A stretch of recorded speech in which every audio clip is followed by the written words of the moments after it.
The thought of being trapped underground makes many of us uneasy. For some, it's a claustrophobia-inducing nightmare. For others, the mere thought of being buried alive is unthinkable. In the quiet town of Lacey, Washington, what started as a regular Sunday quickly turned into a shocking story of violence and survival. Let's delve into the chilling story of Young Sook An.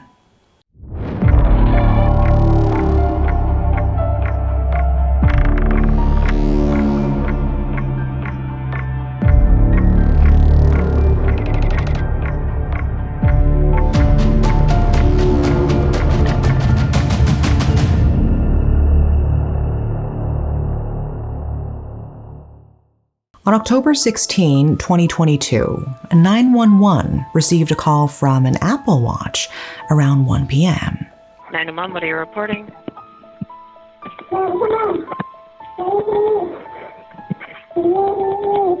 Hello? What's going on there? In the recording, we can clearly hear a distressed and muffled woman. According to the call log, dispatch heard sounds of a struggle and banging before the call ended, with the caller seemingly trying to communicate by frantically tapping buttons since she couldn't speak. Just hang tight, okay? My partner's getting help started to you. Can you hear me? I'm not going to hang up until help is with you, okay? Initially, it was difficult to determine the caller's location because she couldn't speak. Nonetheless, they were able to deduce it and locate the suburban neighborhood street using cell tower data. Lacey police were called to the address immediately. The police were fortunate. The Apple Watch was still on the line, and they could hear the police car pulling up to one of the houses located at 3800 Rossburg Street Southeast. Police Department! Lacey Police Department, if you're inside, make yourself known! Despite announcing their approach loudly, the house was empty when the Lacey police arrived. However, signs of a disturbance were evident: an open front door and a wide open garage. Inside, they found the shattered remains of the Apple Watch that had dialed 911, but the caller was missing. Just shortly after, two young individuals arrived at the house. Crystal, aged 20, and her 11-year-old brother claimed to be the children of the homeowner, 42-year-old Korean woman Young Sook An. Crystal later explained to the authorities that she, her mother, and her brother had attended church that morning, as they regularly did on Sundays. Upon returning home, they noticed their father's minivan in the driveway. Nothing unusual since her parents were in the process of divorcing, and her father typically visited once a week for personal matters. Crystal then told the police that her mother had asked her to take her brother and leave the house for a while, so the adults could talk privately. Just after 1 p.m., while driving back, Crystal received an automated emergency text from her mother's phone with a map to their house. When she returned, the minivan and her mother were gone, and the police were waiting outside. The police quickly realized that Chae Kyung-an, the father, had likely taken his wife Young hostage. They issued a missing person alert across Thurston and Pierce counties and used social media to spread the word, hoping the public and other law enforcement would help find the light blue Dodge Grand minivan, Young or Chae. Sadly, the response was minimal at the time. So what led to this situation? Let's rewind for a moment and examine the family's background. Initially appearing ordinary, it's known that Chae Kyung-an had previously served in the military, involved in intelligence work. Some speculated that his past service may have contributed to his sensitivity and stress. Moreover, the marriage between Chae Kyung-an and Young Sook An was troubled. Reports indicate that Che had a volatile temper and was not hesitant to express it towards his family, particularly his wife. Young confided in others that Che had made repeated threats to harm her throughout their deteriorating marriage. Young had decided to leave him for her and her children's safety, unaware that his threats could soon become a terrifying reality. It started out as a typical October Sunday for the kids and their mom. Late that morning, they came home and found Che inside. After saying hello, Young asked Crystal to take her brother out for a bit so she and Che could talk about some adult matters. Specifically, they needed to discuss their divorce and how to split the finances. It's not clear how things escalated, but the conversation quickly turned into a heated argument. Young told Che to leave because she couldn't handle the conflict anymore. As the argument got more intense, Che got angry. After he stormed out, Young went upstairs to her bedroom to change. She was really tired from all the arguing and needed to recharge. But Che wasn't done yet. He was still furious and seemed to have lost all reason. He stormed back into the house, burst into Young's bedroom, and started attacking her. He hit her repeatedly in the head and then threw her violently to the ground. Despite her efforts, Young couldn't match Che's strength, especially given his military background. Che kept attacking her and even threatened to kill her, rather than let her have any of his retirement savings. Che then tied Young's hands behind her back with duct tape. He also tied her ankles and thighs, making her completely immobile. He taped over her mouth and eyes, leaving her unable to see or speak to further restrict her. After a while, Che parked his van outside and went back into the house. During this time, Young managed to slightly free one hand and used her Apple Watch to send emergency texts to her kids and call 911. Then Che dragged Young down the stairs and across the floor. This is when the muffled screams, thuds, and struggles were heard on the call.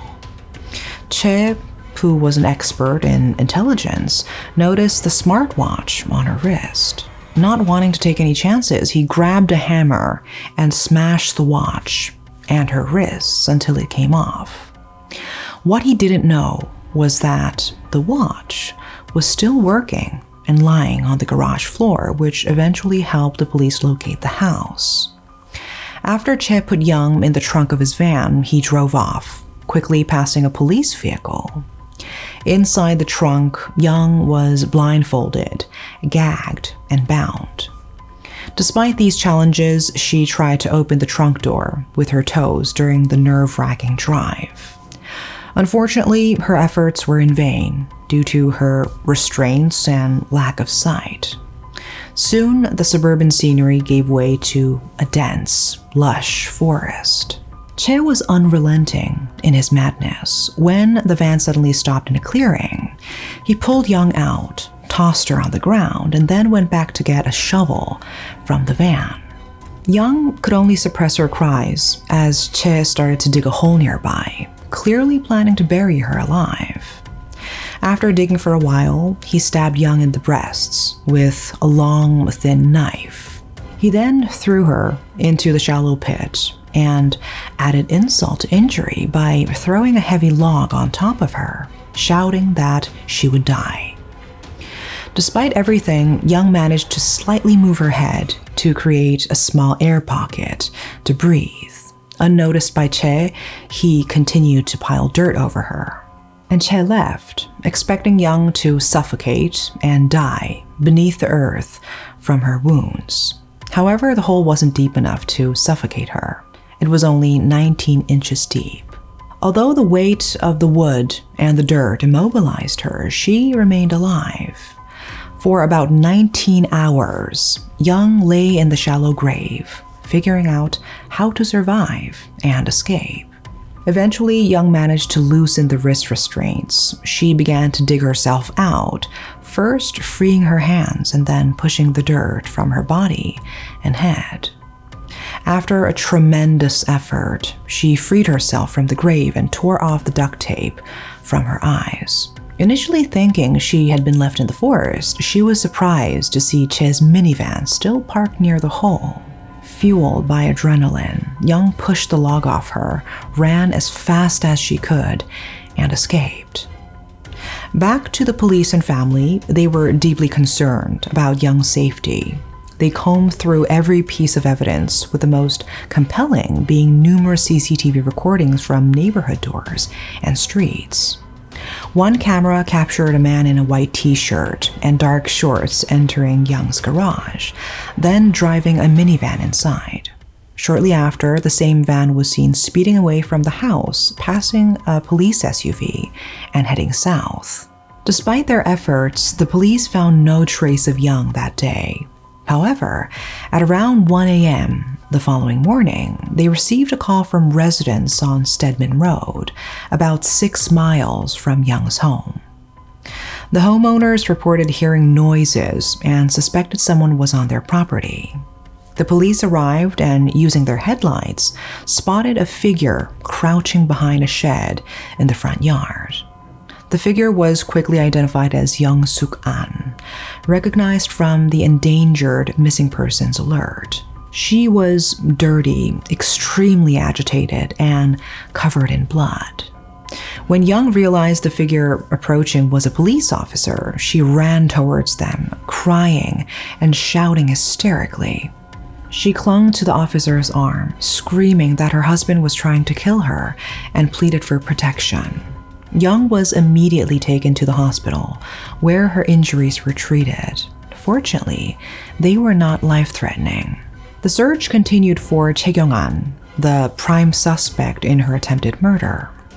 The police didn't have to wait long. The next morning, around 7 a.m., they received a tip about a suspicious vehicle parked a few hundred meters up the Chehalis Western Trail.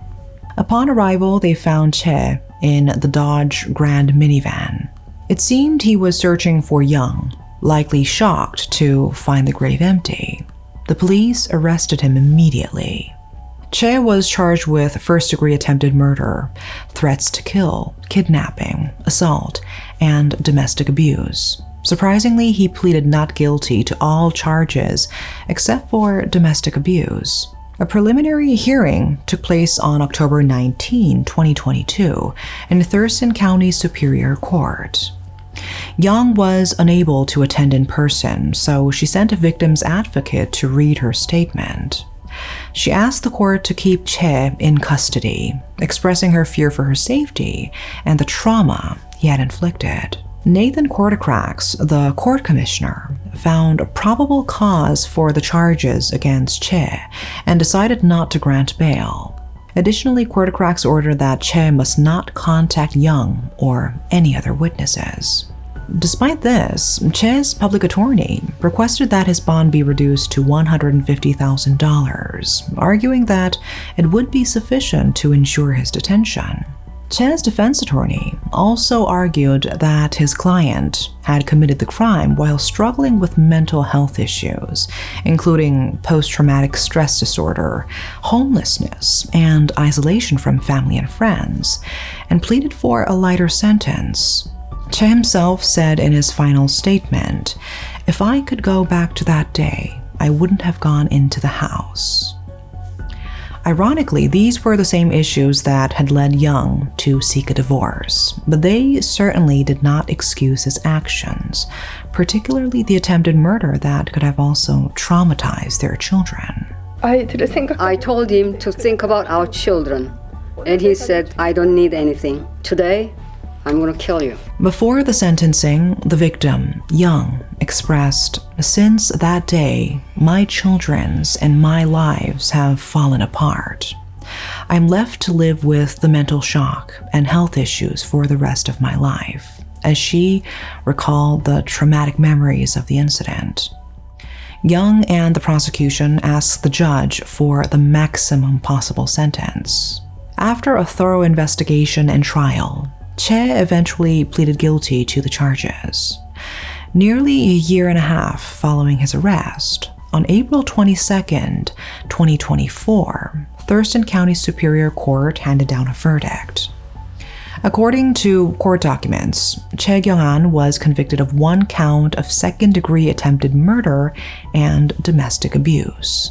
At the sentencing, the judge decided to impose the maximum sentence allowed under Washington state's guidelines. The judge remarked the crimes committed by the defendant were horrendous and added, the physical pain and fear that Young experienced are beyond words. Young showed remarkable courage, and I hope she focuses on her emotional recovery and mental health treatment.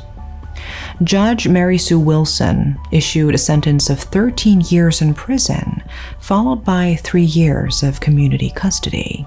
By the time he is released, Che will be around 67 years old, hopefully too old to pose any further threat to Young Sook An or others. This case wraps up with Che Kyung-an locked up for his actions, getting a lengthy sentence that reflects the severity of what he did. It is a stark reminder of the dangers of domestic violence, but it also showcases the incredible strength and bravery of Young Sook An. She fought through an unimaginable situation, driven by her will to protect her kids and survive, which is truly inspiring. As we think about what's happened, we hope that Young and her kids can find some peace and healing after everything they've gone through. Hopefully, they can move on to a safer and happier chapter in their lives. As for Che, maybe this time behind bars will give him a chance to really think about the consequences of his actions and the pain he's caused. Even though the legal side of this case is done, it definitely keeps the conversation going about how to better protect and support those facing domestic violence, making sure they get help before things escalate. That's all for today. Thanks for watching.